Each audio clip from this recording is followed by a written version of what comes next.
এই যখন অস্বীকার করা হলো, সাহাবায়ে কেরামকে পাঠাইলেন, যাও যাকাত নিয়ে আসো। খবর আসলো আমিরুল মুমিনিন খলিফাতুল মুসলিমিন আবু বকর এরা তো যাকাত দিতে অস্বীকার করছে। হযরতে ওমর ফারুক রাদিয়াল্লাহু তাআলা সহ সাহাবায়ে কেরামকে নিয়ে পরামর্শ করলেন। অনেক সাহাবে পরামর্শ দিলেন কি করা যায়। হযরতে ওমর ফারুক রাদিয়াল্লাহু তাআলা বললেন তাদেরকে আরো একটু বোঝানো যায় কিনা। কিন্তু হযরতে আবু বকর রাদিয়াল্লাহু তাআলা বললেন, আয়াম কুসুদ্দিন ওয়া আনা হাই, আমি আবু বকর জীবিত থাকবো আর দিনের ভিতরে ইসলামের ভিতরে ভক্তি হয়ে যাবে, এটা আমি আবু বকর অস্বীকার, এটা মানতে পারবো না।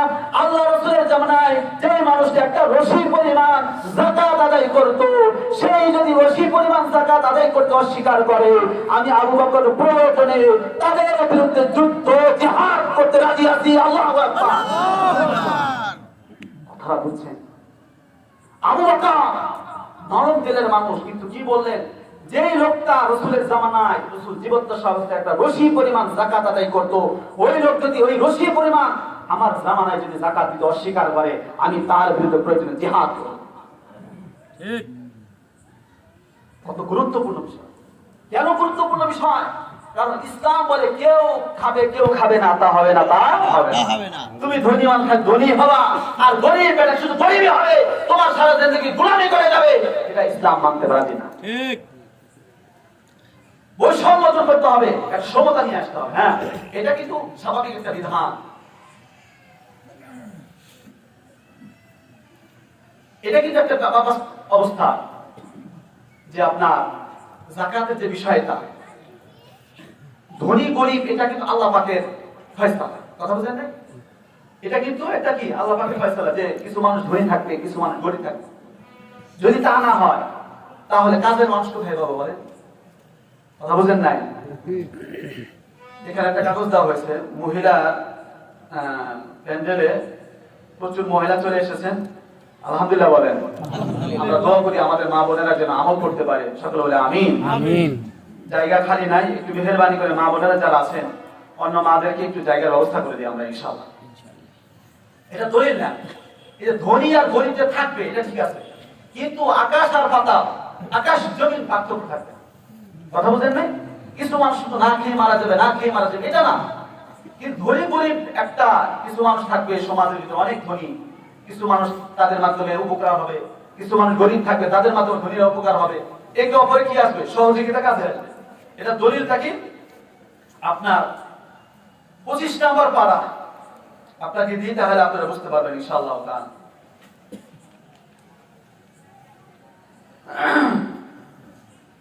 এই আল্লাহ রাব্বুল আলামিন বলেন, আহুম ইয়াকসিমুনা রাহমাত রাব্বিক নাহনু কাসামনা বাইনাহুম মাঈশাতাহুম ফিল হায়াতিদ দুনিয়া ওয়া রাফা'না বা'দাহুম ফাওকা বা'দিন দারাজাত লিয়াত্তাখিযা বা'দুহুম বা'দান সুখরিয়া।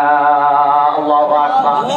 আল্লাহ রাব্বুল আলামিন বলেন, এই যে আমি একজনকে আরেকজনের উপর প্রাধান্য দিয়েছি, এটা কি কারণে? একজন দেখা যায় ধনী আর একজন একটু গরিব, এটা কি কারণে?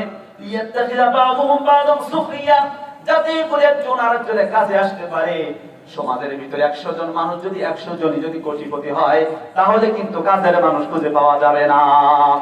ধনীরা গরিবের মাধ্যমে উপকার লাভ করবে, আবার গরিবরা ধনীদের মাধ্যমে উপকার লাভ করবে। এটাই হলো আল্লাহ রাব্বুল আলামিনের বিধান।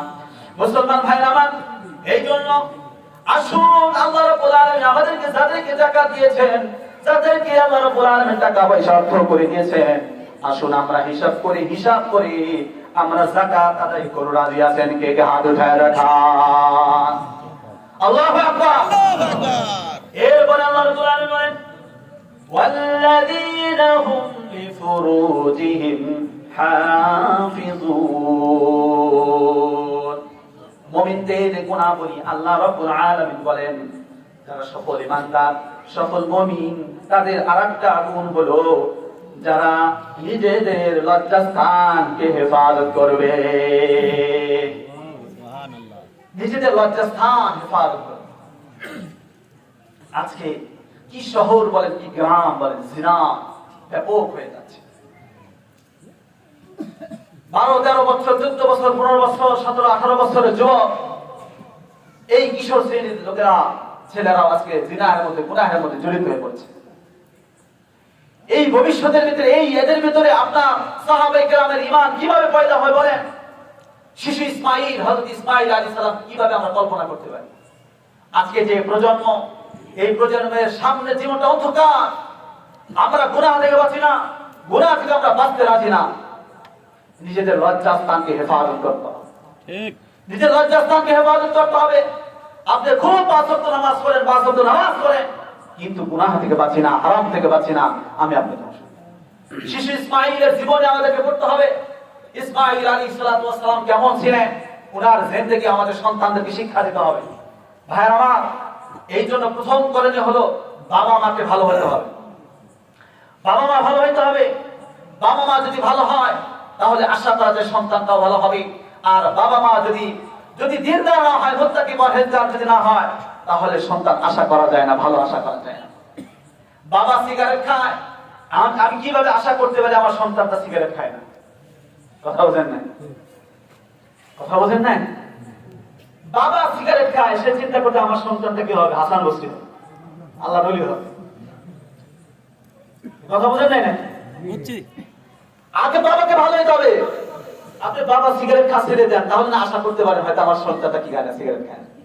আর আমি একটা কথা বলি, আপনি বাবা হয়ে যদি আপনি সিগারেট খান, আপনি আশঙ্কা করেন আপনার সন্তানের জন্য, আপনার সন্তান দেখেন সিগারেট তো খাই, আরো কোনো বড় ধরনের কোন নেশার সাথে জড়িত হয়েছে না, বুঝলেন? আপনি সিগারেট খাচ্ছেন, আর আপনি যদি গাঁজা খান, আপনার সন্তান দেখেন ইয়াবা খায়। ঠিক ঠিক, আপনি ইয়াবা খান, আপনার সন্তান দেখবেন টাকা নিয়ে চিন্তায় করে, চুরি করে সে মদের সাথে জড়িত আছে। এই জন্য ভাই আমার, আপনি নামাজ পড়ুন।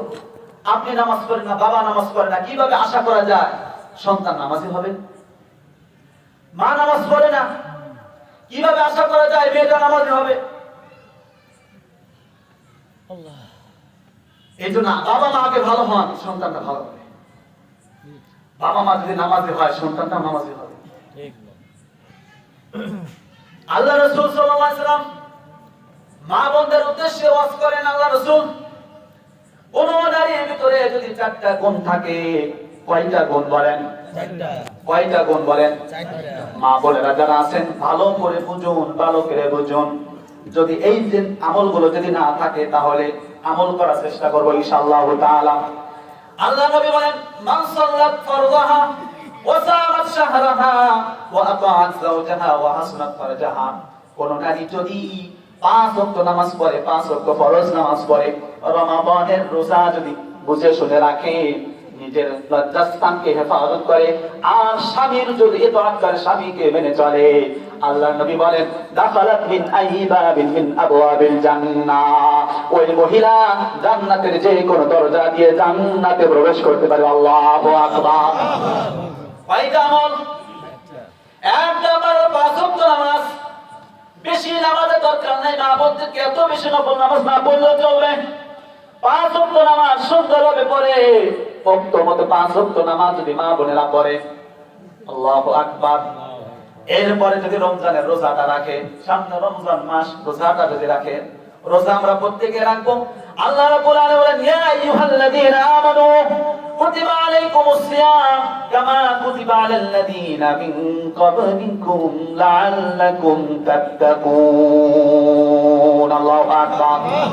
আল্লাহ রাব্বুল আলামিন বলেন, হে বান্দারা, আল্লাহ রাব্বুল আলামিন তোমাদের উপর রমাদানের রোজাকে ফরজ করা হয়েছে, রমাদানের সিয়ামকে ফরজ করা হয়েছে। যেরকম তোমাদের পূর্ববর্তী উম্মতের উপর রমজানের রোজা ফরজ করা হয়েছিল, লাআল্লাকুম তাত্তাকুন, যাতে তোমরা তাকওয়া অবলম্বন করতে পারো। সুবহানাল্লাহ। মুসলমান ভাই আমার, এই রমজানের রোজা যদি কোনো নারী রাখে, কোনো মা বোনেরা রাখে, এরপরে নিজের লজ্জাস্থান হেফাজত করে, ওয়াল্লাযীনা হুম লিফুরুজিহিম হাফিজুন, যারা সফল ইমানদার, তাদের অন্যতম গুণ হলো নিজের লজ্জাস্থানকে হেফাজত করা। নারী হোক পুরুষ হোক, সকলকে লজ্জাস্থান, নিজের ইজ্জত আবরুকে হেফাজত করতে হবে। আল্লাহু আকবার। আজকের না ছেলেরা বুঝে না, মারা বুঝে, নিজের সতীত্ব হেফাজত করা বুঝে না। পর্দা কি জিনিস এটা বোঝে না, কত আফসোসের বিষয়। আরে এই নারী থেকে কিভাবে হযরত ফাতেমার মতো আমরা কন্যা আশা করতে পারি, আম্মা জান আয়েশার মতো কিভাবে কন্যা আমরা আশা করতে পারি। হযরতে ফেরাউনের আপন কন্যার মাথার চুল যে মহিলা আসিয়ে দিত, সেই এরকম মহিলা কিভাবে আশা করতে পারি। আল্লাহু আকবার। হযরত মারিয়াম কিভাবে আশা করতে পারি যদি নিজের ইজ্জত আবরু যদি ঠিক না থাকে। আল্লাহ রাব্বুল আলামিন পুরুষদেরকে বলেন, ও পুরুষ, কুল লিল মুমিনিনা ইয়াগুদ্দু মিন আবসারিহিম ওয়া ইয়াহফাযু ফুরুজাহুম। ও দুনিয়ার ইমানদার পুরুষ, তুমি তোমার চক্ষুকে অবনত করো, চক্ষুকে হেফাজত করো, কোন পরনারীর দিকে তুমি ভুলেও দৃষ্টি দিও না। ওয়া ইয়াহফাযু ফুরুজাহুম, এবং নিজেদের লজ্জাস্থানকে হেফাজত করো। মুসলমান ভাইয়েরা আমার, চোখের গুনাহ মারাত্মক গুনাহ। চোখের মাধ্যমে গুনাহ শুরু হয়ে যায়। প্রথম ভালো লাগে, চোখ গুনাহ করে একজন নারীর উপর যখন দৃষ্টি পড়ে যায়, চোখ বলে যে ভালো লাগলো। এই যে গুনাহ শুরু হয়ে যায়, এরপরে আকর্ষণ তৈরি হয়ে যায় যে মেয়েটার সাথে কথা বলতে হবে, এই নারীর সাথে কথা বলতে হবে। ওই যে ভুলে যায় সেটা ইমানদার মুসলমান ভুলে গেছে। চোখ এমন একটা গুনার দিকে নিয়ে যাবে।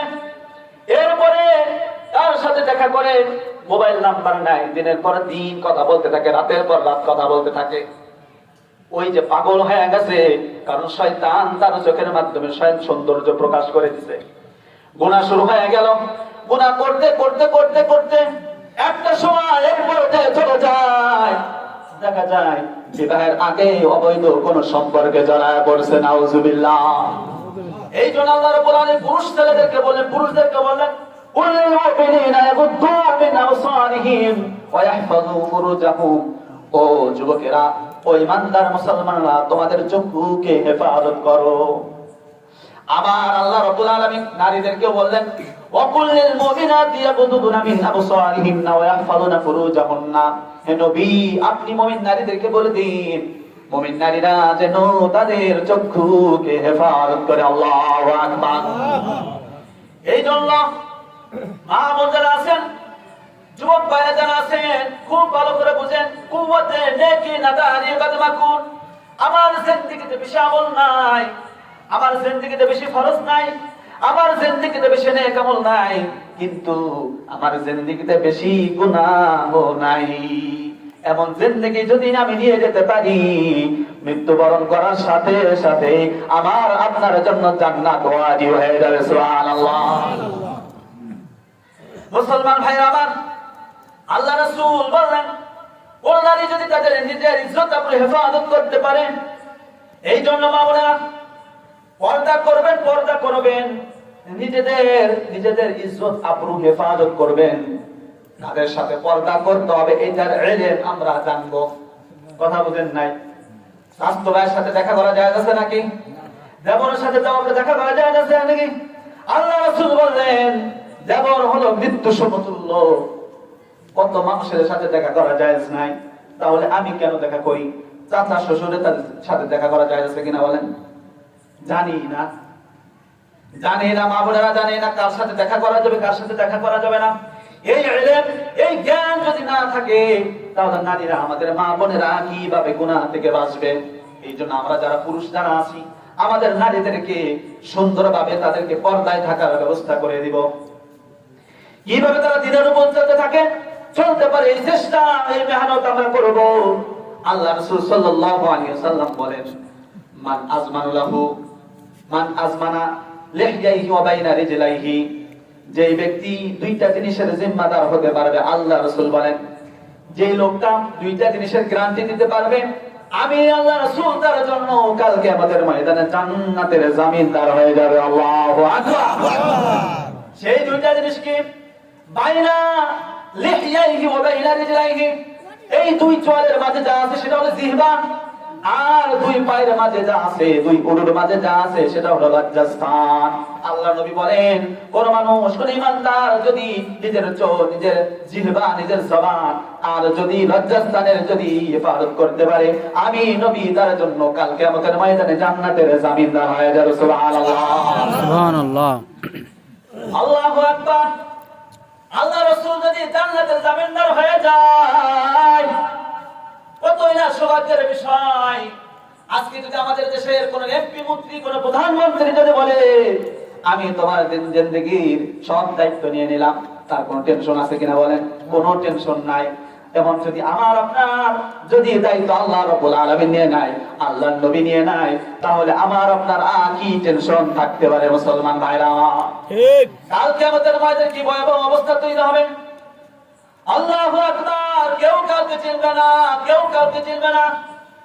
মা বোনেরা, যুবক ভাইরা, মুরব্বি বাবারা, খুব খেয়াল করে বুঝেন, দুনিয়ার জিন্দেগি ক্ষণস্থায়ী জিন্দেগি, মৃত্যু যে কোনো মুহূর্তে চলে আসতে পারে। এই জন্য ভাইরা আমার, আমরা গুনাহ করব না, গুনাহ করব না। আল্লাহু আকবার।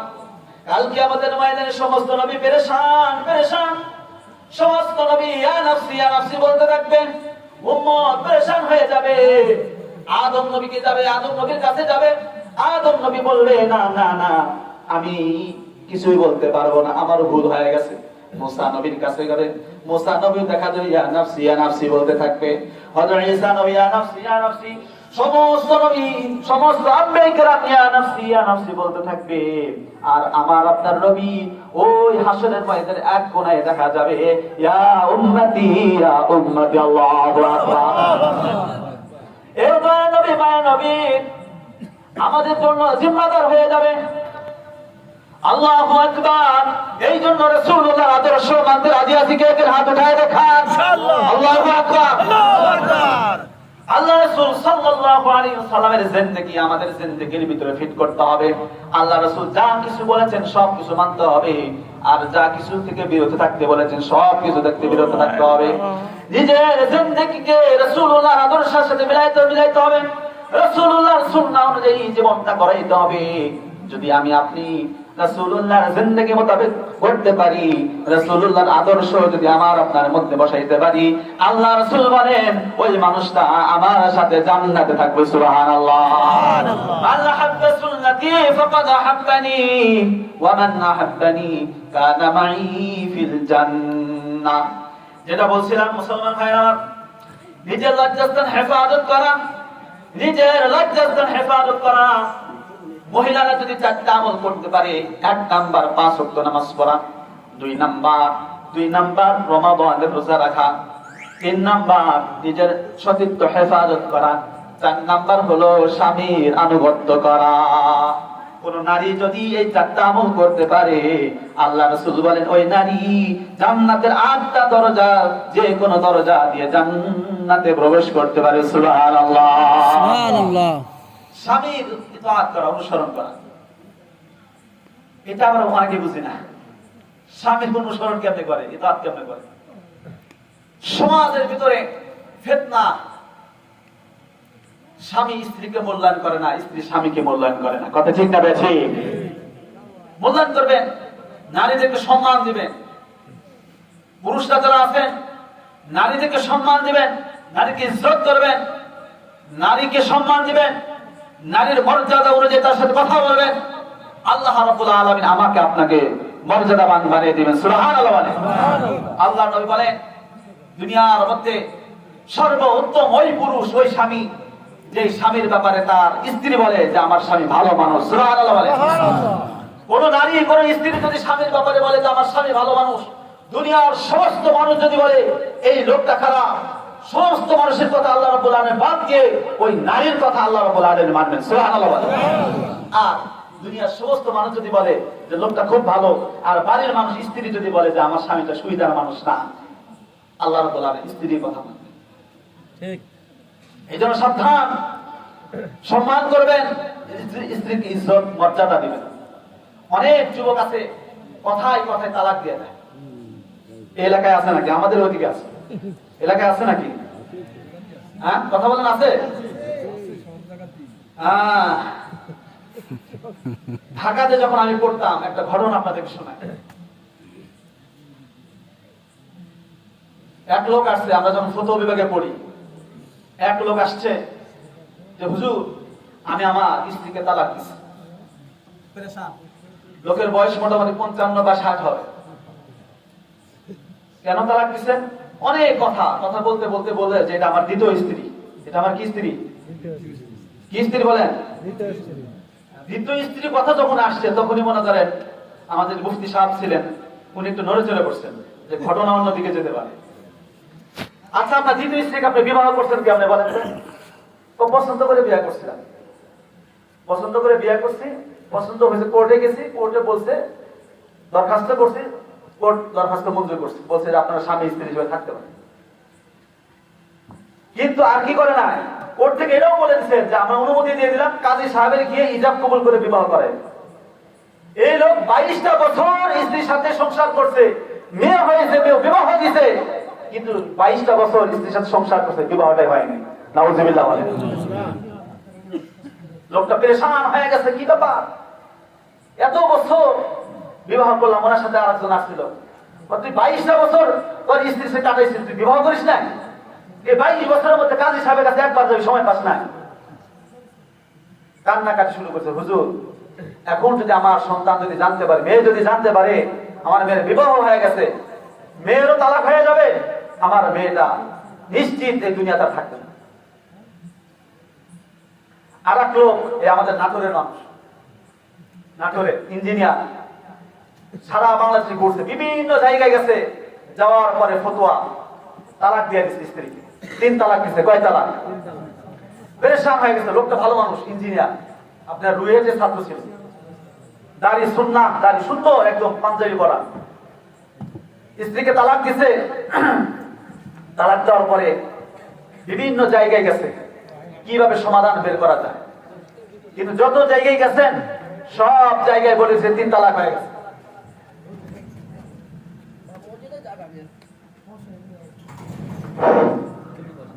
আমাদের আজকের এই অনুষ্ঠানের বিশেষ অতিথি আমাদের মাঝে এসে গেছেন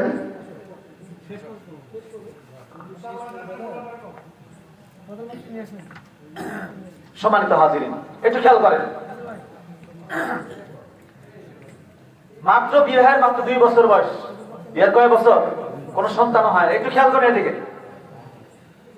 সারা বাংলাদেশে গেছে, যশোর, খুলনা, চট্টগ্রাম, সিলেট, যে সমস্ত জায়গায় বড় বড় ফতোয়া বিভাগ সব জায়গায় গেছে, সবাই বলে দিচ্ছে তালাক হয়ে গেছে। সর্বশেষ আছে আমাদের কাছে, আমরা তখন জামিয়া রহমানিয়া ছাত্র, ঢাকা মোহাম্মদপুরে ফতোয়া বিভাগে পড়ি। সব শোনার পরে মোটামুটি ফয়সালা হয়ে গেছে, তালাক হয়ে গেছে। নাটোরের মানুষ কি পরিমাণ কান্নাকাটি শুরু করে দিছে কল্পনা করা যায় না। এখন আমরা তো কিছু করার নাই, আমাদের তো কোরআন হাদিস যেটা বলে সেটাই আমরা ফয়সালা দিই। ফতোয়া বিভাগ থেকে আসছে যে তালাক হয়ে গেছে, ছেলেটা কাঁদতে কাঁদতে অস্থির হয়ে গেছে। কিন্তু তালাক হলে এমন একটা জিনিস, এমন একটা জিনিস, বন্দুকের গুলি যদি বের হয়ে যদি কাউকে আঘাত করে, ওই লোকটা যদি মারা যায় আর যদি বলে সরি, মাফ আছে নাকি? কথা বলেন না, কাউকে গুলি করছে, কি করছে, গুলি করার পরে বলছে ভুল হয়ে গেছে, ক্ষমা পাবে নাকি? তালাক এমন একটা জিনিস, শরীয়তের ভিতরে 3টা জিনিস আছে, সালাতুন জিদ্দুন না জিদ্দুন ওয়া হাজলুন না জিদ্দুন। আল্লাহ রাসূল বলেন শরীয়তে 3টা বিষয় আছে, কেউ যদি হাইসা হাইসাও বলে, ঠাট্টা করেও বলে, তাহলে ওই 3টা জিনিস কার্যকর হয়ে যাবে। সুবহানাল্লাহ বলেন। তার মধ্যে 1 নম্বর হলো তালাক। তালাক যদি কেউ বলে, হাইসা হাইসা বলে, খুশিতে মনে করেন বলতে যে তালাক, কি হয়ে যাবে? তালাক। বিবাহ মনে করেন কাউকে পছন্দ করলো, নারী পুরুষ পছন্দ করলো, সাক্ষী আছে, শর্ত সারাই যদি থাকে, আর যদি কোন ছেলে যদি পুরুষকে যদি মহিলাকে যদি বলে যে তোমারে বিবাহ করলাম, আর মহিলাও যদি বলে যে কবুল, হাইসা হাইসা বলছে, ইয়ে কি করে বলছে, কথা বুঝলেন নাই? বিবাহ হয়ে তালাক হয়ে গেছে। তালাক হওয়ার পরে 2 তালাক পর্যন্ত, 3 তালাকের পরে সুযোগ নেই, 1 তালাক অথবা 2 তালাক। এরপরে যদি স্ত্রীকে বলে যে আমি তোমাকে ফিরে নিলাম, হাইসা হাইসা বলছে, ঠাট্টা করে বলছে, রাগ করে বলছে, যেভাবে হোক না কেন, বলার সাথে সাথে স্ত্রী কি হয়ে যাবে? ফিরে আসে। কয় তালাক পর্যন্ত? কয় তালাক পর্যন্ত? আত-তালাকু মাররাতান فإمساك بمعروف أو تسريح بإحسان আল্লাহ রাব্বুল আলামিন বলেন সূরাতুল বাকারার ভিতরে আল্লাহ রাব্বুল আলামিন বলেন তালাক দুইবার পর্যন্ত। কয়বার পর্যন্ত বলেন? চিল্লায় বলেন কয়বার পর্যন্ত? একবার যদি তালাক বলেন আমি তালাক দিলাম, শরীয়ত কোরআন বলে তাহলে স্ত্রীকে ফিরে নেওয়া যাবে, সুযোগ আছে, সিস্টেম অনুযায়ী ফিরে নেওয়া যাবে। কয়বার পর্যন্ত বলেন? একবার।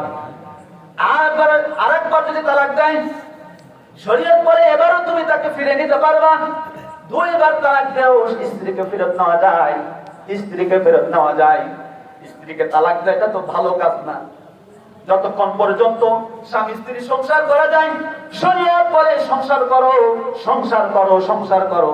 কোনোভাবেই তোমরা ঝগড়া করো না, বিবাদ করো না। বুঝেন নাই? দুইটা সম্পর্ক ইসলাম চায় না কোনোভাবেই শেষ হয়ে যাক, কোনোভাবেই নষ্ট হয়ে যাক। একটা সম্পর্ক বৈবাহিক সম্পর্ক, দুইটা ছেলেমেয়ের মধ্যে সম্পর্ক, দুইটা পরিবারের মধ্যে সম্পর্ক, দুইটা বংশের মধ্যে সম্পর্ক, দুইটা গোষ্ঠীর মধ্যে সম্পর্ক, দুইটা এলাকার মধ্যে সম্পর্ক। কথা ঠিক না ঠিক? দেখবেন এলাকার ভিতরে দুই এলাকার মধ্যে যদি ঝগড়া বিবাদ থাকে, মারামারি থাকে, খুনাখুনি থাকে, দুই এলাকার দুই মাতবরের ছেলেমেয়ের মধ্যে যদি বিবাহ করা দেওয়া হয় তাহলে দেখা যায় ওই দুই এলাকার মধ্যে শান্তি ফিরে আসে। কথা ঠিক না ঠিক? আজকে দেখা যায় আমাদের সমাজে, আমাদের রাষ্ট্রে ঝগড়া বিবাদ আছে না নাই? সরকার দল বিরোধী দলকে দেখতে পারে না, বিরোধী দল সরকারের সমালোচনা, কোন ভালো কোন কাজ কিন্তু দেখতে পারে না, আছে না নাই? সরকার দল বিরোধী দলকে দেখতে পারে না, আবার বিরোধী দল সরকারের কোন ভালো কাজ, কোন উন্নয়ন দেখতে পারে না, খালি সমালোচনা আর সমালোচনা, মারামারি, হিংসা, বিদ্বেষ, এই যে একটা অবস্থা। এই জন্য যদি মনে করেন এই দুই পরিবার, শেখ পরিবার আর যদি ওই জিয়া পরিবারের মধ্যে যদি একটা সম্পর্ক করে দেওয়া হয় তাহলে দেখবেন আর মারামারি থাকবে না। নারে তাকবীর!